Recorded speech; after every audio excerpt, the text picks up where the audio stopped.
بسم اللہ الرحمن الرحیم۔ بسم اللہ الرحمن الرحیم۔ دیکھیں آج جو ہماری ایکسرسائز ہے نا وہ سوالات کے جوابات ہیں۔ ہم سبق نمبر 9 جو جمع مکسر کا ہے اس کے سوالات پر ہم آئے ہیں۔ سوال نمبر 4 پہلا سوال پڑھیں، چلیں بھائی کامران بھائی آپ پڑھیے۔ جی، حروف اصلی کیسے کہتے ہیں؟ ہاں، حرف اصلی کسے کہتے ہیں بتائیں، حروف اصلیہ کیا ہوتے ہیں؟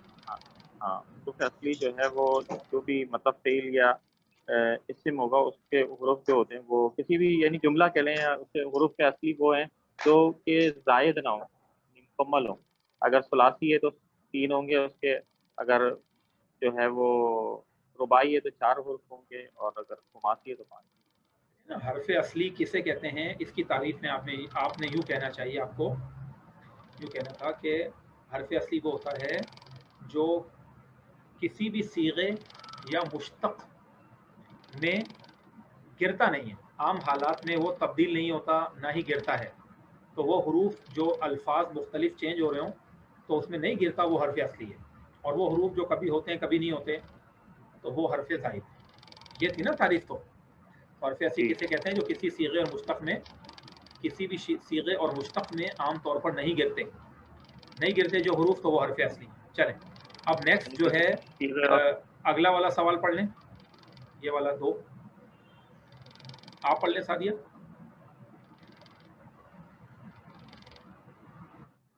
جی سر، اسم میں حروف اصلیہ کتنے اور فعل میں کتنے ہوتے ہیں؟ تو سر اسم میں جو ہے وہ کم سے کم مطلب 3 سے کم نہیں ہوتے۔ اسم میں مطلب 5 ہوتے ہیں اور فعل میں جو ہے وہ 4 ہوتے ہیں، لیکن 3 سے کم نہیں ہوتے۔ دیکھیں سب سے پہلے ہم یہ آتے ہیں کہ اسم اور فعل دونوں میں کم سے کم کتنے ہوتے ہیں؟ سر 3 سے کم نہیں ہوتے، اسم میں 5 ہوتے ہیں اور فعل میں 4 ہوتے ہیں۔ میں کم سے کم کہہ رہا ہوں، اسم اور فعل دونوں میں کم سے کم کتنے ہوتے ہیں؟ اس میں تو دونوں برابر ہیں، 3 ہوتے ہیں، کم سے کم 3 حرف اصلی ہوتے ہیں اسم میں بھی فعل میں بھی، یہ تو بات صحیح ہو گئی۔ اب جب بڑھتے ہیں حرف اصلی تو اسم اور فعل دونوں میں 4 تک ہو سکتے ہیں حرف اصلی، ٹھیک ہے نا؟ اور اب آپ آگے بتائیں کہ اسم میں زیادہ سے زیادہ کتنے جاتے ہیں، فعل میں زیادہ سے زیادہ حرف اصلی کتنے جاتے ہیں؟ فعل میں 4 جاتے ہیں سر اور اسم میں 5 جاتے ہیں۔ ٹھیک ہے، فعل کے اندر 4 تک حرف اصلی جاتے ہیں اور اسم کے اندر 5 تک حرف اصلی ہوتے ہیں، زیادہ سے زیادہ جا سکتے ہیں۔ صحیح بتایا آپ نے۔ اب اگلا سوال جو ہے وہ اپنا میرا خیال ہے لبنہ بھی آ گئی، آپ پڑھ لیجئے۔ الفاظ میں حروف اصلی کے علاوہ جو حرف ہوں اسے کیا کہیں گے؟ سر حروف زائدہ، مزید حروف زائدہ نہیں صحیح ہے، الفاظ میں حرف اصلی کے علاوہ جو حرف ہو اسے حروف زائدہ کہیں گے، زائد حروف کہیں گے۔ اب چوتھا سوال کامران صاحب آپ کی دوبارہ باری آ گئی۔ حروف اصلیہ کی تعداد کے لحاظ سے کلمے کی کتنی قسم کا ہوتا ہے؟ تو حروف اصلیہ کی تعداد کے لحاظ سے اگر کلمہ 3 یعنی کم سے کم 3 ہوگا تو ثلاثی کہلائے گا، اور اگر 4 ہوگا تو رباعی کہلائے گا، اور اسی طرح اگر 5 کا ہوگا تو وہ خماسی کہلائے گا۔ ہاں، یعنی حروف اصلی اگر 3 ہیں تو ثلاثی کہلائیں گے، ثلاثی کلمہ کہلائے گا، اور حرف اصلی اگر اس کے اندر 4 ہیں تو رباعی کہلائے گا، اور حرف اصلی 5 ہیں تو خماسی کہلائے گا۔ شاباش، صحیح بتایا آپ نے۔ اب جو ہے وہ ہم مزید آگے بڑھتے ہیں، اور اگلا کیا ہے؟ سوال نمبر 5، اس کو آپ پڑھ لیں سعدیہ۔ جی سر، حروف اصلیہ کی جس کلمے میں حروف اصلیہ ہوں اسے کیا، اور جس میں حروف زائدہ ہوں اسے کیا کہیں گے؟ تو سر جس کلمے میں صرف حروف اصلیہ ہوں اس کو جو ہے وہ مجرد کہیں گے، جی ہاں، اور جس میں زیادہ ہوں اس کو مزید فی کہیں گے۔ مزید فی کہیں زائدہ، گے، یہ جواب ہے۔ جس کلمے میں محض یعنی صرف حروف اصلیہ ہوں اور زائد نہ ہوں جی تو اسے مجرد، اور جس میں زائد بھی ہوں تو اسے مزید فی کہیں گے۔ صحیح آپ نے جواب دیا ہے۔ اب ہم آتے ہیں اپنا سوال نمبر 6 کی طرف۔ جی اس سوال کو بھی دیکھ لیں، یہاں پہ لکھا ہوا رجل، رجلان، تکبیر، کبرا، ذہبا، یذہب اور ذاہب میں کون سے کلمے مجرد اور کون سے مزید فی ہیں؟ چلے بھائی لبنہ آپ بتا سکتی ہیں؟ سر رجلن تو ثلاثی مجرد ہے، صحیح ہے، ٹھیک ہے، اور رجلان بھی سر ثلاثی مجرد ہی ہوگا کیونکہ یہ پھر تسنیہ کے لیے آ جائے گا آگے نا، تو اس کو ثلاثی مجرد ہی کہیں گے۔ شاباش، یہی چیز میں آپ کو بتانا چاہ رہا تھا کہ جو واحد کا لفظ ہوتا ہے نا وہ کسوٹی مانا جاتا ہے۔ کسوٹی مطلب پرکھنے کا ایک ذریعہ مانا جاتا ہے کہ رجلن ہے تو اب اسی کی تسنیہ ہے رجولانی، اسی طرح رجالن، تو بس یہ ثلاثی مجرد کی کیٹیگری میں آئے گا، کیونکہ واحد کے اندر حرف اصلی جب نہیں ہے تو پھر اس کی مزید آگے گردان ہو رہی ہو، تسنیہ ہو رہا ہو، جمع ہو رہا ہو، تو بس پھر اس تسنیہ جمع میں اگرچہ الف و نون زائد ہے لیکن اس کو ثلاثی مجرد مانا جاتا ہے، یعنی واحد کے لفظ کو دیکھا جاتا ہے، اگر واحد میں ثلاثی مجرد ہے تو اسی کی تسنیہ اور جمع بھی ثلاثی مجرد ہی کاؤنٹ ہوں گے۔ یہ بات جو ہے نا تھوڑی سی آپ کو مزید اس وقت سمجھ میں آئے گی جب عربی کے معلم کے آخری 2 سبق فعل کی آپ اس میں جائیں گے نا، فعل ماضی، فعل مضارع اور گردانے دیکھیں گے تو سمجھ میں آئے گا۔ یہ سوال آگے کا ہے لیکن میں نے کہا چلیں ریکارڈنگ کا حصہ بن جائے، حل ہو جائے۔ اچھا آگے اب آ جائیں لبنہ، آپ مزید بتائیں۔ تکبیر کا لفظ ہے، تکبیرن جو ہے سر کبرہ کا لفظ مزید ہے، فی، یہ مزید فی، یہ مزید فی ہیں دونوں، صحیح ہے۔ مزید فی، اس کے اندر اور ذہبہ جو ہے ثلاثی مجرد۔ اچھا یہ بتائیں تکبیر کے اندر تے زائد ہے اور کیا زائد ہے؟ یہاں پر یہ یا تے زائد زائد اور یا زائد، اور کبرہ میں کیا زائد ہے؟ سر ایک بے زائد ہے، ایک بے با زائد جو ہے، ہے وہ زائد ہے۔ صحیح ہے، یہ مزید فی ہو گیا۔ اب آگے چلیں، ذہبہ، ذہبہ یذہبو، ثلاثی ذاہبن، مجرد، ہاں، اور کیونکہ ذہبہ سے ہی آگے یہ بن رہا ہے یذہبو، تو اور یہ اسی طرح بھی سر آگے ثلاثی ذاہبن، مجرد۔ ہاں یہ ذاہبن بھی ذہبہ سے ہی بن رہا ہے، تو لہذا کیونکہ جو پہلا لفظ ہے بیسک لفظ ہے ماضی کا، آگے جا کر جب آپ پڑھیں گے تو یہ فعل ماضی ہے، ٹھیک ہے، تو پاسٹ ٹینس جو اس کا پہلا ایک اس کا صیغہ ہوتا ہے، لفظ ہوتا ہے، ورڈ ہوتا ہے، اگر وہ اس کے اندر کوئی حرف زائد نہیں ہے تو آگے اس کی جتنی گردانیں آئیں سب کو جو ہے مجرد ہی مانا جاتا ہے، ٹھیک ہے نا۔ ذہبہ کا مطلب وہ گیا، یذہبو وہ جاتا ہے یا جائے گا، ذاہبن کا مطلب ہے جانے والا، کبرہ کا مطلب ہے اس نے تکبیر کہی، اللہ اکبر کا، تکبیر کا مطلب ہے تکبیر کہنا، تو مطلب یہ دونوں تو ثلاثی مزید فی میں آگے، کیونکہ اس کے اندر کبرہ یہ پہلا فعل ہے، اسی کے اندر ایک بے زائد ہے ماضی کا، تو یہ چیز میں نے ابھی آپ کو بتایا، ابھی آپ نے کیونکہ نہیں پڑھی گردان فعلوں کی تو یہ آپ کو آگے جا کے صحیح سے سمجھ میں آئے گا، لیکن ابھی ہم وضاحت کر دیتے ہیں جو انہوں نے بتایا، لبنہ نے بالکل صحیح جواب دیا کہ تکبیر کبرہ ثلاثی مزید فی ہیں، ذہبہ یذہبو اور ذاہبن ثلاثی مجرد ہیں، تو یہی سوال ہے کون سے کلمے مجرد ہیں اور کون سے کلمے مزید فی ہیں، دیکھیں یہ لکھا ہوا ہے انہوں نے، تو یہ جواب ہو گیا، آپ نے بالکل صحیح جواب دیا۔ چلیں اب ہم جو ہے مزید آگے بڑھ رہے ہیں، اگلا سوال اس کو پڑھ لیں، اپنا کس کی باری ہے؟ اپنا کامران بھائی آپ پڑھ لیں۔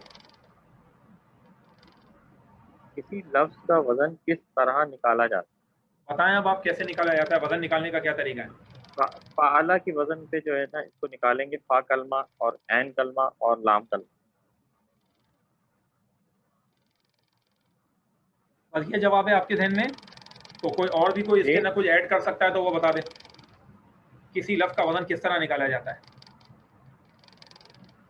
سب جو بھی لفظ کا اصلیہ کو زوائد سے حروف الگ اصلیہ کو پہلے فا کے وزن پہ، پھر دوسرا جو حرف ہوگا اس کو عین کے وزن پہ، اور تیسرا لام کے وزن پہ رکھیں گے۔ یہ اچھا آپ کیا کہہ رہی ہیں سعدیہ، آپ بھی بتا دیں، آپ بھی اپنی رائے دے دیں جی۔ حروف اصلیہ کو ان کے مطلب زائد وزن ہے اس سے الگ بنانے کے لیے فعلہ کو میزان بناتے ہیں پھر یہ بناتے ہیں نا، تو ہم اگر جیسے جب سمجھا رہے ہوں گے تو ہم کیا کہیں گے کہ کسی لفظ کا جب وزن نکالنا ہوتا ہے تو حروف اصلیہ کے نیچے فا، عین اور لام رکھ دیا جاتا ہے، اور حروف زوائد کو ویسے ہی نیچے بحال کر دیا جاتا ہے، ویسے ہی اتار دیا جاتا ہے، اور جو اعراب کلمہ موزون کے ہوتے ہیں جس کا وزن نکالا جا رہا ہے وہی اعراب نیچے صحیح ہے نا اتار دیے جاتے ہیں۔ اس کے علاوہ ثلاثی کا وزن نکالنا ہو تو فا، عین، لام کو حرف اصلی کے نیچے رکھتے ہیں، رباعی کا نکالنا ہو تو فا، عین، لام کے ساتھ ایک لام اور بڑھا دیا جاتا ہے، اور خماسی کا نکالنا ہو تو فا، عین کے ساتھ 3 لام بڑھا دیے جاتے ہیں حروف اصلیہ کے نیچے، اور حروف زوائد کو ہر حال میں ویسے اتار دیا جاتا ہے۔ تو یہ مطلب ایک گفتگو ہو گئی، پورا آپ نے سمجھا دیا وزن کیسے نکالا جاتا ہے۔ اچھا اب اس کی مثالیں اور ساری چیزیں پیچھے ہم نے لیسن میں سمجھ لی ہیں۔ اچھا اب یہ اگلا سوال پڑھ لیں ذرا، اپنا سعدیہ کی باری اب، الفاظ کا وزن معلوم کرنے سے کیا فائدہ ہوتا ہے؟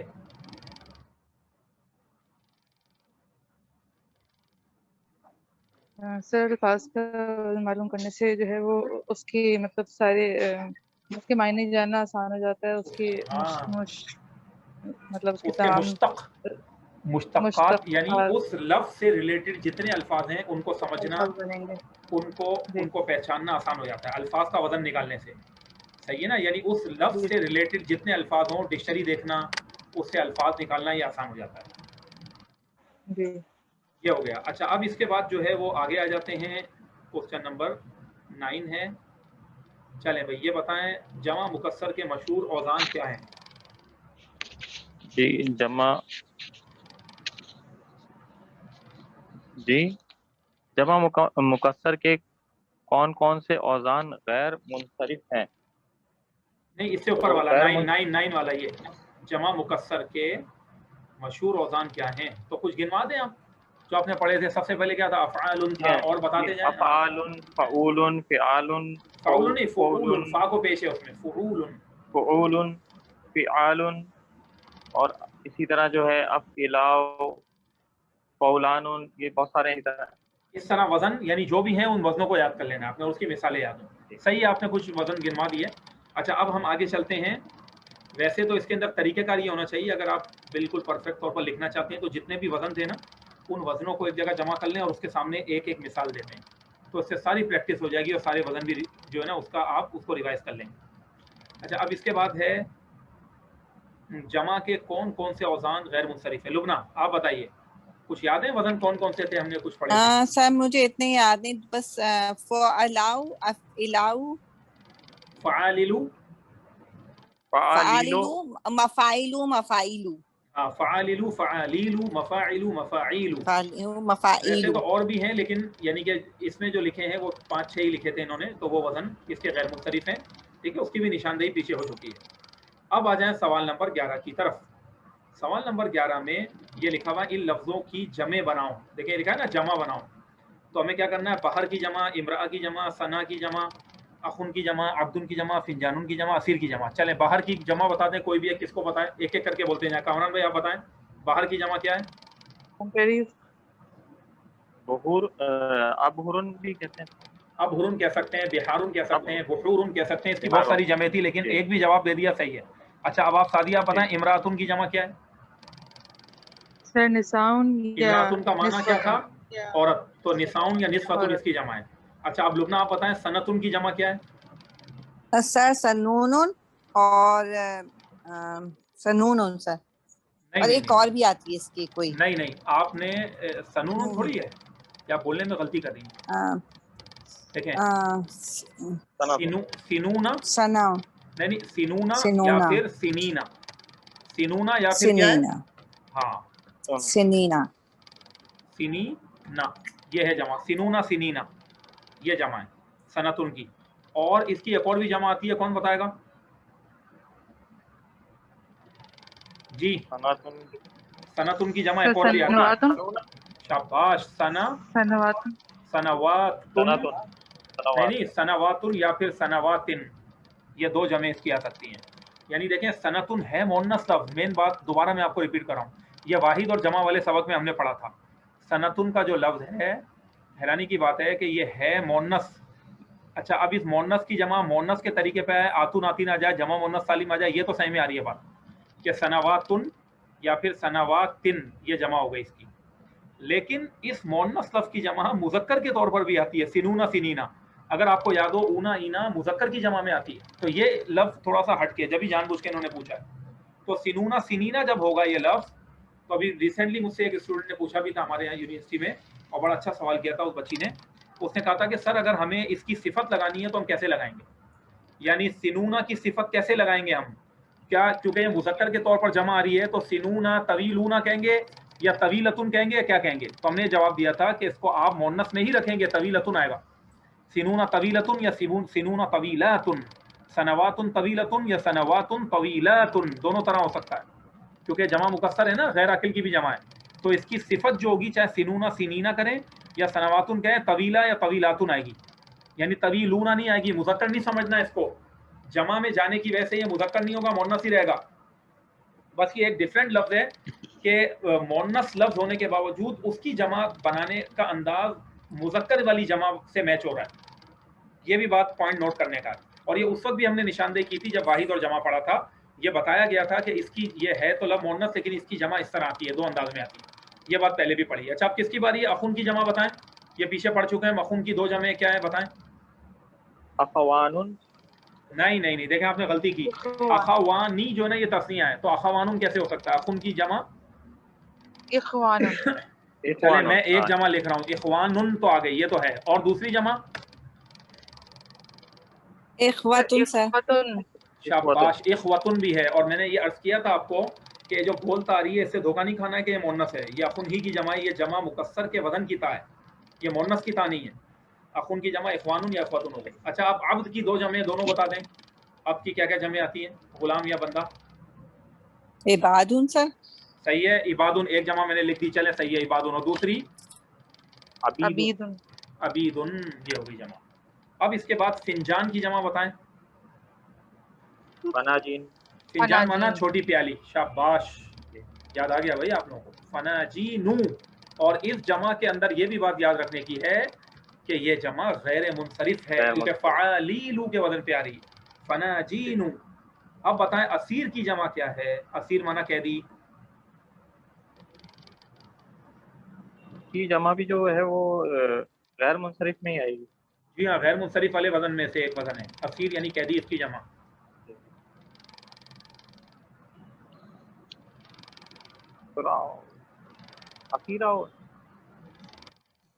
نہیں یاد ہے کسی کو بھی؟ اسرا کو اسراؤ. شاباش, صحیح کہا آپ نے. اس کی جمع ایک ہے اسراؤ, اور الف کو جو ہے یہ بات یاد رکھیے گا یہاں پیش ہے اسراؤ.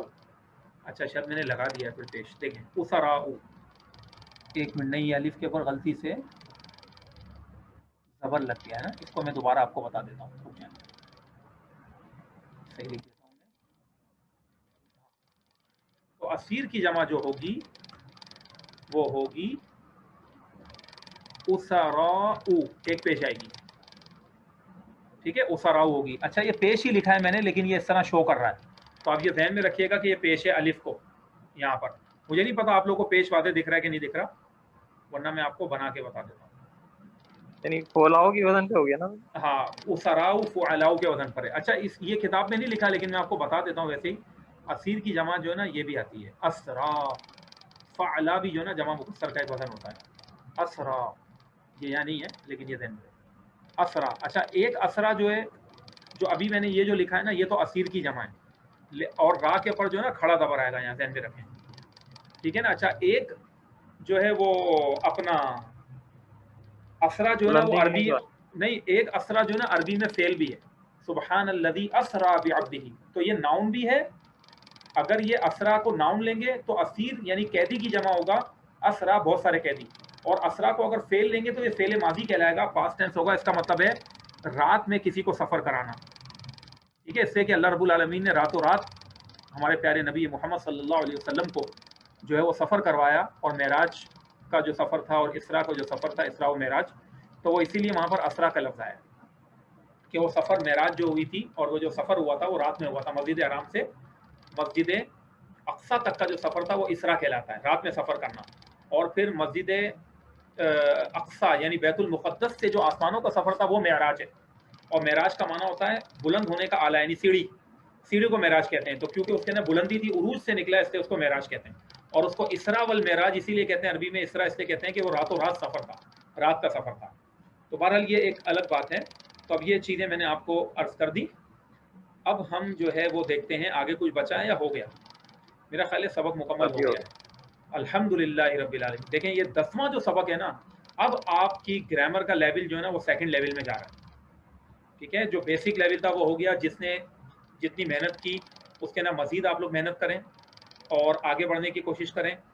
ٹھیک ہے, اس کے اندر اگر آپ لوگ اس میں محنت کر لیں پیچھے والے میں تو اس کے اندر اور اچھا رزلٹ آئے گا. اور اگر آپ نے یہ سبق پڑھ لیا تو 60% عربی میں اعراب اور یہ ساری چیزیں آپ کو سمجھ میں آئیں گی, اور قرآن کریم اور حدیث نبویہ کا بھی بہت زیادہ فہم پیدا ہوگا. اگر یہ سبق آپ نے لیسن صحیح سے سمجھ کر اس کی پریکٹس کر کے پورا کر لیا, انشاءاللہ تعالیٰ بہت فائدہ ہوگا اس سے. تو بس آج اسی پہ رکتے ہیں ہم علینا الا البلاغ.